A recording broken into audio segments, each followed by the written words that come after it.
안녕하십니까. 비뇨의학TV 이용입니다. 20대, 30대 이렇게 젊은 청년들이, 미혼 남성들이 비뇨기과 진료실을 찾아오셔서 발기부전 치료제를 드시게 되는 이유는 어떤 것들이 있는가 한번 말씀을 드리려고 합니다. 그 동료 의사들이 이제 요즘에 고민이 많은 이유가 자꾸 젊은 남성들이 처방을 받는 비율이 높아지기 때문에 고민을 하고, 또 동료 비뇨기과 선생님들이 저한테 또 많이 물어보세요. 이거 왜 이렇게 젊은 사람들이 많이 비뇨기과를 찾는가? 비단 우리나라 상황뿐만 아니라 전 세계적으로 비슷한 상황이 벌어지고 있는데요. 사회 문화적인 요인들이 있습니다. 젊은 분들이 오셔가지고 어디 검색해가지고 자기가 시민성 발기부전이다 이러고, 또 다른 비뇨기과에서 시민성으로 진단받고 어떤 약을 복용했는데 효과가 괜찮은 것 같아서 계속 좀 처방달라 이런 분들이 많거든요. 저희 비뇨의학 교과서에 전 세계적으로 제일 널리 읽히고 있는 교과서에 그 시민성 발기부전에 대한 정의를 한번 말씀드려 볼게요. 첫 번째는 아침에 일어났을 때 정상적인 아침 발기력이 되고 성욕도 정상이다. 그런데 이제 발기부전이 생기면 이거는 시민성일 가능성이 많다. 두 번째는 명확한 어떤 기질적인 건강에 문제가 없는데 첫 번 시도한 성행위에서부터 계속 실패하고 있다. 세 번째는 어떤 내분비, 호르몬, 또 신경학적인 거, 혈관의 문제, 어떤 원인도 밝혀지지 않는데 먹는 발기부전 치료제에 반응하지 않고 있다. 네 번째는 상황에 따라 다르다. 자꾸 불안해진다. 안팎에서 다르다. 이런 경우. 마지막으로 이제 우울증과 같은 신경정신과 질환에 동반되어 있는 경우도 시민성 발기부전의 원인이 될 수 있다. 이렇게 이제 도표로 설명이 되어 있습니다. 몇 번에 걸쳐서 이제 성상담 이야기를 했지만 제일 중요한 게 이분이 성적으로 관심이 어느 정도인가, 성적으로 또 활동은 어떤 정도인가, 혼자서 자극은 어느 정도 하고 있는가, 그 자극의 빈도가 주 3, 4회 이상의 아주 극단적인 비정상적인 그런 자극에 빠져 있지는 않은지.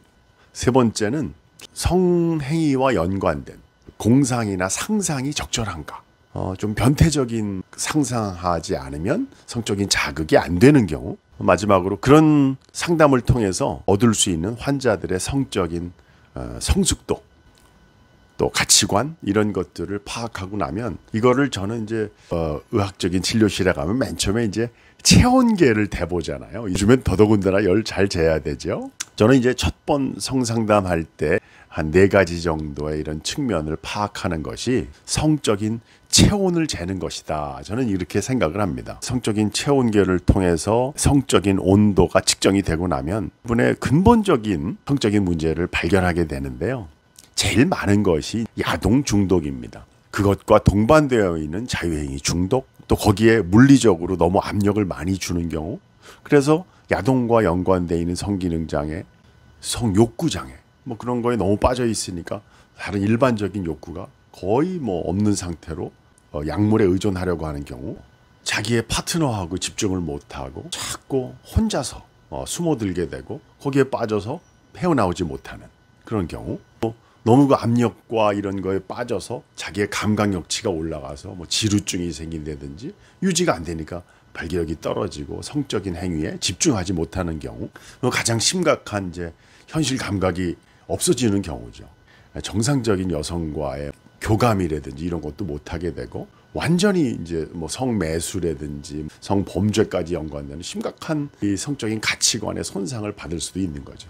혼자서의 그런 자극이라든지 이런 거의 근본적인 원인이 야동과 같이 거기에 동반된 혼자 자극하는 거에 지나치게 빠져 있는 경우에 비뇨기과 진료실에서 성적인 체온계 온도가 너무 지나치게 높거나 너무 지나치게 낮은 병적인 경우를 발견하게 됩니다. 상식적으로 생각하셔도 먹는 발기부전 치료제로 치료가 되지 않는 거죠. 금욕과 성적인 에너지를 선택과 집중할 수 있는 훈련과 감각 집중 훈련, 여러 가지 종합적인 상담과 치료가 전문적으로 필요하기 때문에 이런 약물의 도움을 받는 거 이전에 상당한 시간 동안 노력하지 않으면 중독되어 있는 자신의 성적인 행동에서 빠져나오기가 쉽지 않은 그런 경우들을 발견하게 됩니다. 약물에 대한 상담을 하시기 전에 성적인 체온계의 온도를 한번 재고, 내가 단순히 약물 치료로 가능한 상황인지 한번 상담을 하고 치료를 시작하면 어떨까 하는 생각입니다. 비뇨의학 TV 이용이었습니다.